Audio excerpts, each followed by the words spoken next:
زه په لازم د کالا کې په دې قرآن لاس کدم دا اقرار کوم طلاق کوم چې زه به څه قسمه د منشیاتو کار نه کوم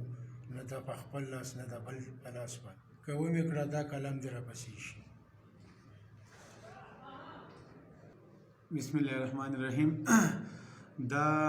فضل عظیم زموږ د کالا کلي اوسېدونکی دی او څنګه چې تاسو ته مخکې هم ویلي چې یاره مونږ د فرد نه به نفرت نه کوو، نفرت زموږ د جرم نه دی.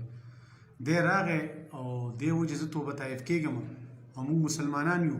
او د مسلمانۍ د توبه طایف کېدل چې د کوم دین دی په قرآن مجید سره او په طلاقو سره موږ له یقین دهاني راکوي. نو بهرحال دی نن راغی د په دې قرآن مجید باندې په دې باندې لاس کې خو طلاق یې وغورځول چې زه به آینده دپاره بالکل د منشیاتو کار نه کوم، نه په خپله نه د بل چا په لاس باندې، نه به پکې مشوره شامل وي. نو نن نه پس چې کوم دی دی زموږ دپاره د یو معزز شهري حیثیت لري. آینده فردر به بیا هم زموږ چیک اینډ بیلنس رواني که فرض کړه دې نه پس دی ما په دې میل پریکټسز کې بیا مون نو بیا خو به انشاءالله بیا خو به د سره هغه حشر کوو، ځکه چې دا خو بیا دی زموږ په مسلمانۍ پورې هم مذاق کوي